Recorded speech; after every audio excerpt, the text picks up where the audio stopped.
para você que nos acompanha aqui na Jovem Pan News. A gente está acompanhando o julgamento da segunda turma do Supremo Tribunal Federal, o voto inclusive do ministro Edson Fachin, em relação à condenação à cassação do deputado federal Francisquini, do Paraná, simplesmente pelo fato dele ter sido investigado ao afirmar nas redes sociais dele a questão das urnas eletrônicas, das urnas terem sido adulteradas. Isso no primeiro turno das eleições de 2018, então 4 anos depois a gente está aqui discutindo. O Supremo Tribunal Federal se debruça em relação a esse tema, justamente um tema que repercute muito por conta do deputado Francisquini ser um grande aliado do presidente da República. E a gente volta à questão que nós já debatemos inúmeras vezes aqui no nosso programa, aqui no 3 em 1, que é justamente o crime de se opinar, o crime de se falar, o crime de se questionar, né?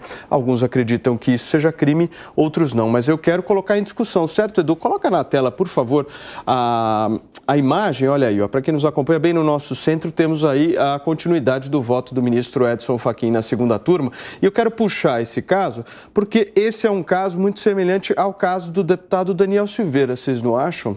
Ou não? Quais são as diferenças de um para o outro? É que existe uma diferença aqui pela origem dos casos. O fato é que, assim, sinceramente, Paulo, nada é comparável com o caso do Daniel Silveira. O caso do Daniel Silveira, do ponto de vista jurídico, é uma teratologia total e completa. Aqui, a gente está trabalhando com um precedente péssimo do TSE, um precedente que não deveria existir, porque ele relativiza demais o escopo do significado de desinformação. Mas, Marco, então, posso só fazer um ponto? Quando eu me refiro que são casos semelhantes, eu estou querendo pegar do ponto de vista que são crimes de fala, né?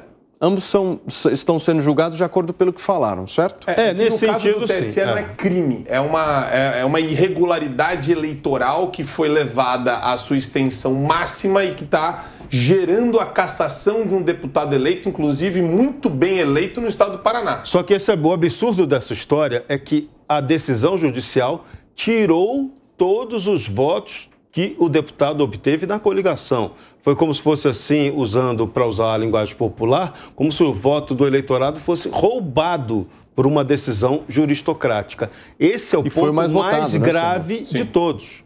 Esse é o ponto mais grave de todos. E não foi pouco voto, não. Foram 500 mil votos. Então, isso é assustador. Mexeu com o equilíbrio eleitoral. Se eu entendi direito, o paralelo ali para a jurisprudência que o ministro Fachin estava usando era de um caso de corrupção. Ele mencionou Petrobras, corrupção. Quer dizer, não tem nada a ver. O voto do ministro Nunes Marques foi muito bom. Foi muito bom. E agora, é uma coisa importante da gente mencionar aqui, Paulo. Abriram, pelo visto, um precedente na imprensa séria, né? Na velha imprensa, jornalistas muito renomados, né?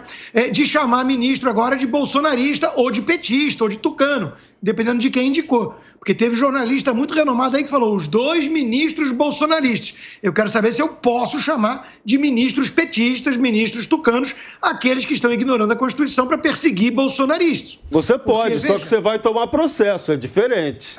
Provavelmente. Destruíram 500 mil de votos, criaram um crime de opinião, é verdade que nesse aspecto tem esse paralelo que você traça, na minha opinião pelo menos, né? E estão ignorando o devido processo legal, o pedido de vistas do outro ministro, quer dizer, abriu a porteira, vale tudo. Agora está muito claro já que tem um lado isso, né? Piperno, eu quero te ouvir em relação a esse caso específico. É merecida a cassação desse deputado? Sim. É merecido por vários motivos. Primeiro que não é só um crime de opinião, né? Ele mentiu. Não é só um crime de opinião? Existe o crime de opinião? Rapaz, ele cometeu uma série de erros lá. Urticária, a tentação argentina nesse momento me dá urticária. Não, que tentação argentina, imagina. Não, porque tem coisas na Argentina que ainda valem a pena de acompanhar, né? Porque olha, Constantino... Constantino, tal crime de opinião que o cara cometeu, ele cometeu quando ele era deputado federal, tá? Ali também se rasgou o artigo 53 da Constituição. Só para lembrar esse detalhe, que aí o Paulo tem razão. Parece o caso do Daniel Silveira. Entre outros erros aí, vamos chamar de erros, né? Ele fez uma transmissão ao vivo durante o processo de votação. Isso a gente não pode esquecer também, né? A votação ainda acontecia, antes de se fecharem as urnas, ele estava lá já, lá no Facebook, né, o YouTube, enfim, fazendo essa transmissão, fazendo acusações ao processo eleitoral. Não era opinião, não, ele estava dizendo que havia fraude e tal. Então... tipo petista, ele estava dizendo que justamente se ele digitasse o número do presidente da República não aparecia nas urnas, né? Pois aí que está o negócio. Com base em quê? Ele recebeu denúncias disso. Nossa. Você recebe denúncias, se você recebe vídeos, você pode levar a público, você é representante do povo. Então, você tem imunidade para isso. Ou seja, ele recebeu vídeos, ele recebeu... Quer dizer, qual a prova material que ele tem? Nenhuma, né? Ele ouviu dizer que alguém teria dito e tal, e isso ele fez durante o período de votação. É isso que também é muito importante e não foi, né, devidamente, enfim, discutido, porque esse é um detalhe que às vezes passa ao largo aí das discussões mais acaloradas, se houve ou não crime de opinião. O fato é que ele fez uma transmissão durante o período de votação. Isso não é permitido pela lei eleitoral. Mas primeiro vamos restabelecer a lógica que não existe crime de opinião, tá? O Piperno está repetindo aqui, mas isso não existe. Não, eu não falei que... Isso só existe em Estado soviético. O alegado crime de opinião. Agora, imagina. Agora, uma coisa, Paulo, preocupa, que é o seguinte, esse tipo de sandice, né, do ponto de vista jurídico, isso que está acontecendo de derrubar a decisão do Nunes Marques... ia perder por 9-2, né? Isso daí... Mas o que me preocupa... Desculpa, só uma coisa que eu ia falar, ia só complementar o raciocínio aí do Constantino. Quando alguém fala em ministro bolsonarista, pera lá, todo dia se fala e se ouve, né? Falar em partido do STF contra o presidente da República. Mas os ministros já declararam que não querem Bolsonaro lá e que não gostam dele ou que ele é nazista ou genocida. Você só escuta? Ele respondeu para você. Mas você só escuta isso aqui. Não, ele respondeu para você. Você só escuta isso aqui, você não escuta isso na grande mídia. Ué, mas a questão não é essa. O que preocupa, Paulo, é a questão dos precedentes abertos pelo TSE. É a porteira aberta, porque uma vez que você tem a legislação e você começa a avançar... Jurisprudência é o entendimento reiterado do tribunal a respeito de determinados assuntos. Quando esse entendimento vai avançando sobre aquilo que a lei estabelece taxativamente, na sua gramática, e ela vai interpretando e reinterpretando a lei para, de alguma forma, acomodar as pretensões interpretativas do ministro, aí estamos em território sombrio, território ruim. Por quê? Porque é exatamente isso que preocupa quem olha para uma situação dessa, numa eleição polarizada como a que a gente percebe que vai acontecer, e fala, poxa vida, eles estão indo atrás de um determinado grupo e estão taxando esse grupo de promotor de fake news, ameaça à democracia. Então, o que se espera, a perspectiva é que isso aconteça reiteradamente em detrimento dos candidatos que apoiam Bolsonaro. E é isso que gera preocupação, e eu vou te falar mais. Esse tipo de postura, que não deixa de ser uma postura ativista por parte do Supremo Tribunal Federal, gera ainda mais desconfiança por parte do eleitorado. Eles ficam toda hora querendo resgatar a confiança das pessoas no Supremo Tribunal Federal e no TSE, mas esse tipo de conduta só atrapalha. Porque a decisão, como o Constantino falou, a decisão do Cássio Nunes Marques, ela estava, sim, muito bem embasada, porque são muito fracos, do ponto de vista legal, tá? O Piperno pode achar errado, ele falar, olha, durante o pleito eleitoral, ele falou mal das urnas, falou que você digitava o número lá do Bolsonaro e não aparecia. Mas isso não gera cassação, isso não tem o condão de gerar a cassação de um deputado eleito. Me corrijam se eu estiver errado, hein? Mas isso está me cheirando um pouco de estratégia por parte do Supremo Tribunal Federal, numa espécie de estratégia pedagógica. O Constantino, um recado muito claro dizendo o seguinte, olha, não façam isso esse ano. O que você acha? É exatamente isso, Paulo. Agora, veja só, o que mais me irrita em tudo isso é a aura de legitimidade e o palavrório do juridiquês quando interessa que ministros como o Fachin estavam lançando mão agora. Para mim, seria muito mais fair, muito mais transparente e justo se esses ministros virassem e falassem assim, nós somos de esquerda, fomos indicados pela esquerda, não gostamos do Bolsonaro e mandamos porque podemos. Vão obedecer? Porque o ditado diz, obedece quem tem juízo. Tá bom. Se escancarar assim, eu topo. Aí a gente já para de brincar de legitimidade, de institucionalidade funcionando perfeitamente no Brasil. Para com essa palhaçada. Vamos assumir de vez que existe um peso, duas medidas, que pode caçar a vista agora de ministro, dependendo do lado. Né? Tem 2 ministros bolsonaristas lá dentro. Esses estão incomodando. Né? Os outros já estão mais acostumados com esse esquema todo que a gente está vendo. Então, veja, fingir que tem apreço pela Constituição, essa turma, isso é que é demais. A esquerda não tem apreço por Constituição em lugar nenhum, usa quando interessa. Aqui nos Estados Unidos teve um deputado, um parlamentar democrata, essa semana, que falou assim, você pega os seus direitos constitucionais e essa porcaria desses direitos constitucionais, bullshit, a palavra que ele usou. Olha, o cara se refere a direitos constitucionais como bullshit, como porcaria, como lixo. Sobre negócio de arma. Deputado democrata, congressista. Aqui no Brasil já teve um que no momento de votar o AI-5 falou as favas, os escrúpulos e tal, e votou. Agora, Piperno, você fala tanto do AI-5, a coisa mais perto que nós temos do AI-5 hoje é isso. Esse arbítrio supremo, essa perseguição. É o Ministério da Verdade. Você sabe que eu puxei aqui agora um texto da Gazeta do Povo, né? De quando o ministro Nunes Marques foi indicado. E aí o Bolsonaro disse o seguinte, hoje eu tenho 10% de mim dentro do STF. E aí eu fico imaginando como é que alguém pode se incomodar quando o ministro é chamado de bolsonarista. Agora vamos lá, vamos ao ponto que é essencial nessa história toda. Desde que os outros sejam chamados de petistas. Essa votação chamou atenção para um defeito institucional brasileiro. Vou fazer a pergunta bem idiota.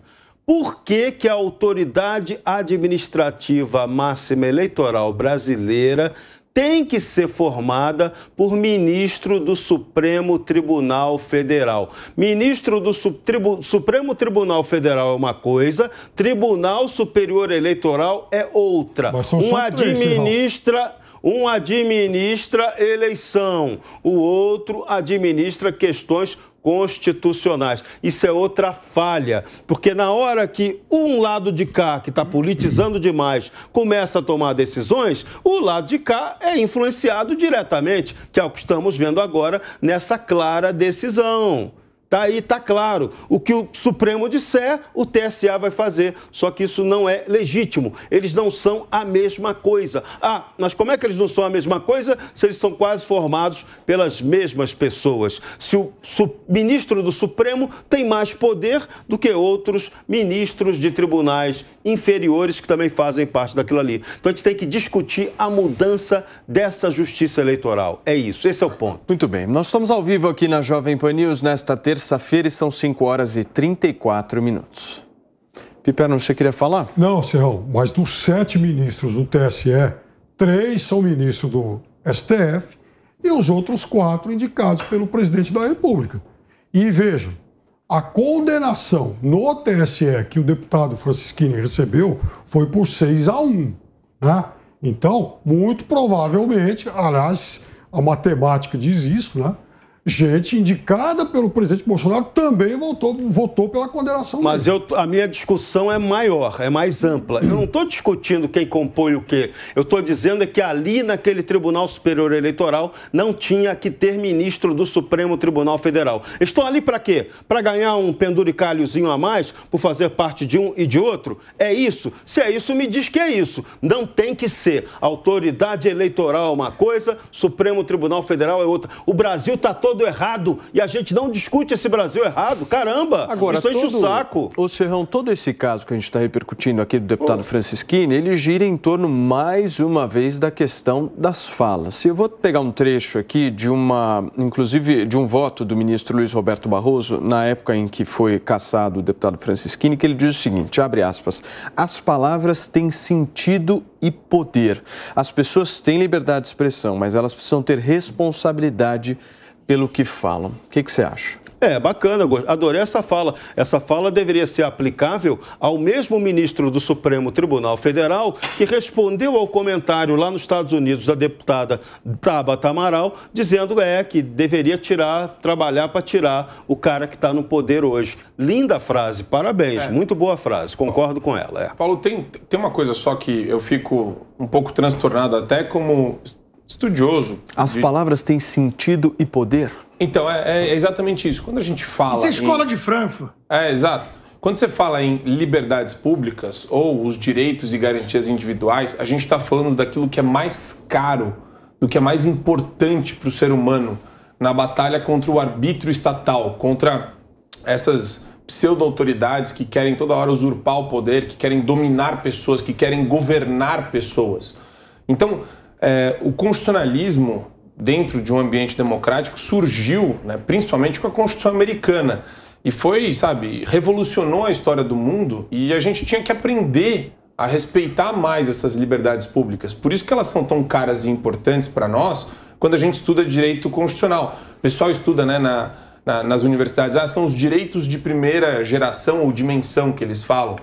E porque são os primeiros a nascer exatamente contra o arbítrio do governante que está lá no poder, contra a pessoa que pode eventualmente abusar da autoridade dela, contra a sua propriedade, sua liberdade de expressão, seu direito de ir e vir, seu direito à vida. Então, me deixa, de novo, completamente transtornado olhar para esses direitos tão caros e tão importantes, tão próximos da nossa individualidade, serem atacados pelos tribunais hoje de maneira completamente leniente, como você está falando agora. Porque as palavras têm poder. E isso gera cassação do mandato de um parlamentar. Permita-me uma digressão, Marco. Dentro de um ambiente de legitimidade democrática. Deixa eu só receber quem nos acompanha em todo o Brasil. São 5 horas e 38 minutos. Para você que está ao vivo aqui na Jovem Pan News conosco, a gente está, obviamente, acompanhando de olho no julgamento da segunda turma do Supremo Tribunal Federal, que acontece agora. Essas imagens que você que nos assiste aqui na Jovem Pan News enxerga bem ao centro da nossa tela é justamente a sessão da segunda turma. Nesse exato momento fala o ministro Edson Fachin. A gente está discutindo justamente essa cassação do deputado Francisquini do Paraná por um evento ocorrido em 2018 e agora 2022 está sendo julgado. Por favor, em seguida o Constantino. Zero dano. Não houve dano algum. Quando você fala em dano, qual foi o dano gerado? Porque quando eu ofendo Paulo Matias, eu estou de alguma forma ofendendo a sua honra objetiva, a sua pessoa pública, Paulo, você me processa por difamação, calúnia ou injúria. Eu estou gerando um dano à sua imagem. Qual é o dano que é gerado por um deputado que desconfia do pleito eleitoral? Consta, faz o seu ponto, depois eu quero fazer uma pergunta para o Marco. Uma breve digressão sobre a escola de Frankfurt e a origem desse troço, que é muito grave, muito perigoso. Palavras machucam, palavras ofendem, palavras podem ser pior do que ação. Isso está por trás da Antifa.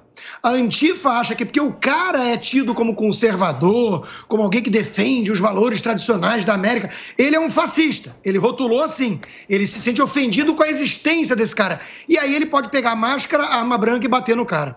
Então, veja, nós temos um vereador petista que invadiu uma igreja e não foi caçado. Nós temos um vereador de Curitiba que foi caçado por um meme. Então, é óbvio que a coisa saiu de controle. Isso é um subterfúgio que a turma autoritária, que quer censura, que quer criar o Ministério da Verdade, que está no Supremo, com aval de muitos jornalistas, de muito tucano petista por aí, está dizendo isso. Não, as palavras, não, o discurso de ódio, fake news. E com isso está justificando a verdadeira agressão. Está justificando partir para cima e rasgar a Constituição, ignorar o artigo 53, fingir que o cara não tem imunidade e criar o crime de opinião. Isso é muito grave. Marco, você me falou da questão do dano. Eu quero fazer uma pergunta para vocês. Nesse caso específico do Francisquini, ele fazia uma live no dia da eleição, certo? Nessa live haviam milhares e milhares de pessoas assistindo, as pessoas que, obviamente, o seguiam. Existiam inúmeras pessoas dessas milhares que estavam o acompanhando que não haviam votado ainda por conta justamente do tempo. Ele fez a live durante o período eleitoral. Meu ponto é em relação ao dano. Alguém fazer uma live desse tipo, repassando uma denúncia da maneira como ele repassou, que comprovadamente foi uma denúncia falsa, isso não prejudica de alguma forma o processo eleitoral? De novo a gente entra numa espécie de patriarcalismo, assim, vira uma espécie de, olha, deixe-me cuidar de você. O destinatário final das mensagens, Paulo, o que a gente mais vê durante o pleito eleitoral são mentiras. A gente enxerga mentira o tempo todo. É candidato prometendo o impossível, é candidato falando que vai fazer alguma coisa para te ajudar, é candidato falando que tua vida vai melhorar se você votar nele. Olha que coisa, né? Olha o vínculo imaginário que eles gostam de jogar pro coletivo. Agora, se eu não respeito o destinatário final da mensagem, a capacidade dele de discernimento, quer dizer, Quem que é o TSE, então? É o promotor do bem e do mal, do justo e do injusto, do certo e do errado? Ele vai começar a decidir o que é certo e o que é errado para as pessoas? Então, quer dizer, você pode sim estabelecer regras de um jogo democrático e falar, escuta, aqui eu vou gerar uma multa para você, aqui eu vou gerar uma advertência. Isso não tem problema, isso faz parte do jogo. Agora, a cassação de um mandato, você já entra no cerne do ambiente de legitimidade democrática e fulmina aquilo que faz justamente parte do jogo em si. O que você discorda é da punição. Óbvio, a punição ela é excessiva, não teve ponderação, não foi proporcional à punição. Lembrando, Paulo, que a Dilma sofreu impeachment e preservou os seus direitos políticos. Pode ser candidata. Rasgaram a Constituição ali, o Lewandowski e tudo mais. O Lula foi descondenado por malabarismo supremo. E aí tem um deputado bolsonarista que o Piperno está sendo ultra rigoroso aqui. Não, ele não podia defender aquela live. Pronto, caça o mandato. Quer dizer, a Dilma pode ser senadora, ela só não conseguiu, né? Mas tentou, com aval supremo. É tudo muito bizarro, Paulo. Agora, só uma dúvida. A lei eleitoral é tão clara assim que diz que o cara, no dia da eleição, ele não poderia fazer uma live, senão ele sofreria tais e tais penas? Acho que não, hein? A lei eleitoral impede que você, por exemplo, participe de um programa de televisão. Programa de televisão. Transmissão rede social. Transmissão ao vivo. Não está claro isso. Rodrigo Constantino foi candidato veículo de comunicação. Não está claro isso é o que o Alexandre de Moraes isso. quer fazer. Não, mas isso é uma coisa diferente. Rede social não é veículo de comunicação. Não é veículo de comunicação. Agora, vamos lá. A lei eleitoral diz claramente que mas só há crime com lei prevendo. Peraí, o direito brasileiro é claro. É claro. Ao vivo.